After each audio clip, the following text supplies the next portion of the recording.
I'm going to just set a bit of context for the presentation, looking at what's happening in the industry at the moment. Keith is going to take over, and he's going to give you a bit of an introduction to cloud and how we see it, and the understanding of it, and key terms within that, and key aspects of that, such as interoperability. We'll be handing on to Ken, who's then going to take you through some of the more technological considerations in terms of planning a move and a road to adoption of cloud technology. And I'll come back at the end with the briefest of summaries. So really at the minute, the key word I think is scrutiny. The market is under extreme scrutiny.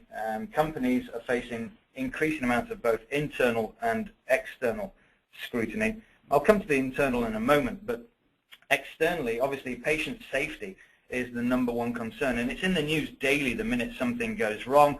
It's in the news daily as to the cost of the latest drugs and devices that are coming out to market, and there's lots of infrastructure being put in place to try and increase not just the amount of regulation, to increase the amount of quality within the industry and increase thereby patient safety, but also the cost of new drugs coming to market. For example, NICE in the UK has for a while now been driving greater efficacy and proof of increased efficacy compared to the current incumbent bestseller in the market space. And this is really having an impact across the board on pharmaceutical companies, particularly the larger ones who've got the largest R&D budgets.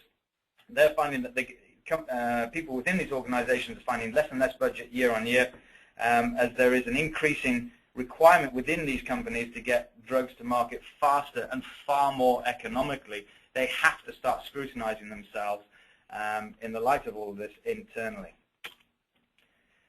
So what we're seeing, and what these companies are seeing, is that really it's the underlying infrastructure is actually part of the greater malaise.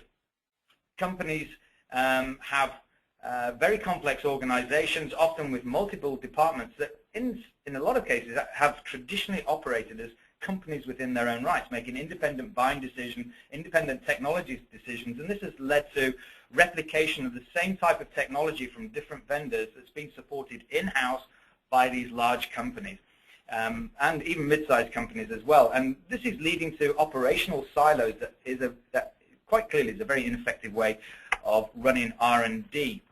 There's often a misalignment of goals. There's no sharing of goals.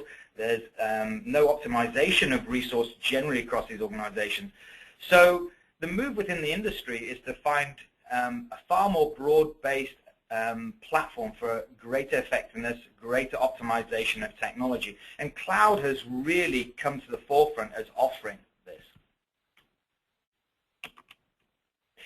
If we look at an interesting poll that was done last year by IDG, it really garnered people's opinions in the industry as to what was the business value that they saw of cloud.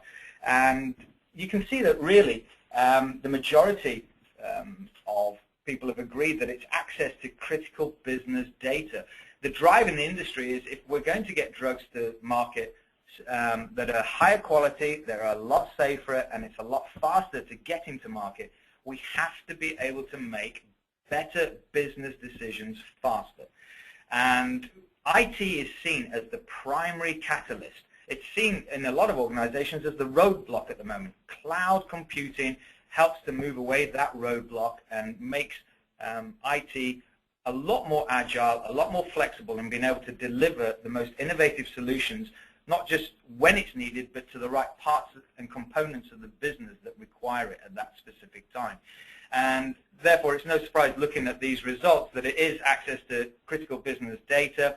It's IT being seen as a catalyst of innovation. It's seen as something that makes IT flexible enough for the company's current business needs, and enforces and enhances and encourages greater employee collaboration, i.e. the breaking down of these operational silos. So just to summarize before I hand over to Keith, is the overall benefits really is, Keith will take you through some of the different types of cloud that are open to people in the e-clinical space. But really, it's about having something that can allow a company to take technology on when it's needed that will match the business needs at that point in time in the business usage. So we move from the traditional method of having to make a capital procurement, large-scale procurement, to something which is subscription-based and a lot faster to set up and operate on, and indeed also a lot faster and simpler to shut down when you don't need it. So we're seeing a complete paradigm shift from high cost, high maintenance, long lag times between procurement and operational effectiveness. We're now seeing that these are moved to one side. We're seeing things set up very quickly, highly scalable. It doesn't matter whether you're doing one study or 100 studies. Far lower maintenance costs because you're outsourcing all of this. And there is now a general acceptance of the proven resiliency and redundancy that lies within cloud infrastructure, platform as a service, or infrastructure as a service, for example, Amazon.com or Microsoft Azure. So cloud computing has now arrived, it's now proven, and companies can now start to make strategic decisions about how much of technology they keep in-house, how much of their existing infrastructure they retain, and how much they start to look at providing access to their employees, to their departments for best-of-breed technology. Okay, we have our first polling question. Andrew, over to you. Great, thank you very much. We certainly do have a polling question here. This is the first of 3 today. And you can vote on these in real time by clicking on your screen. The first question we have for you today: how do you describe your knowledge of the benefits and implementation value derived from the cloud? Your options, of course, are just beginning to familiarize myself, relatively familiar, familiar, or very familiar. Again, that question: how do you describe your knowledge of the benefits and implementation value derived from the cloud? Looks like most of you have voted at this point, so I'm going to close polling and share the results with you. And there we have it. Looks like 56% of you said that you're just beginning to familiarize yourself. 25% said relatively familiar.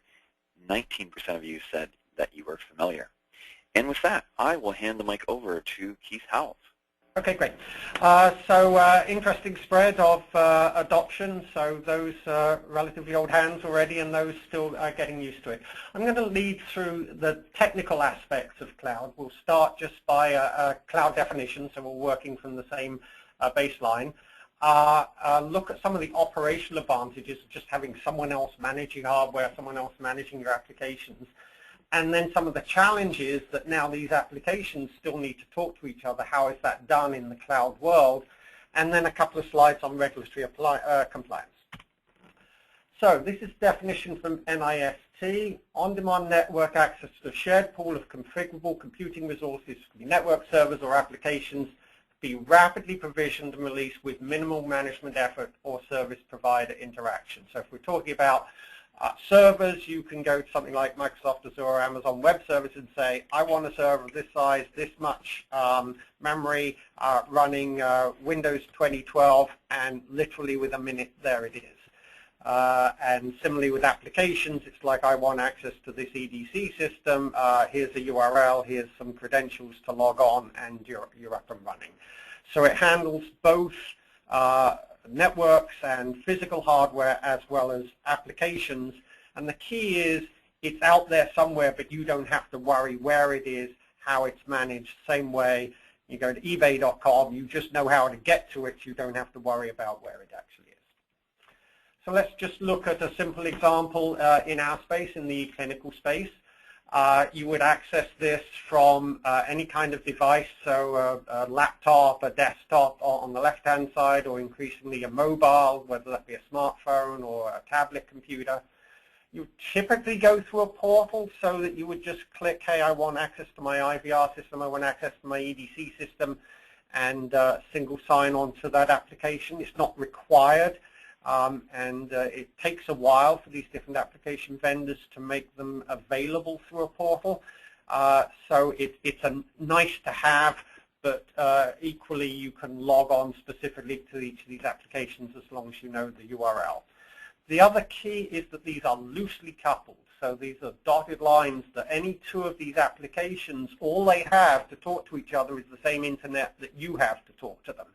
And so there are different mechanisms for integrating between these applications. Let's have a look at the operational advantages.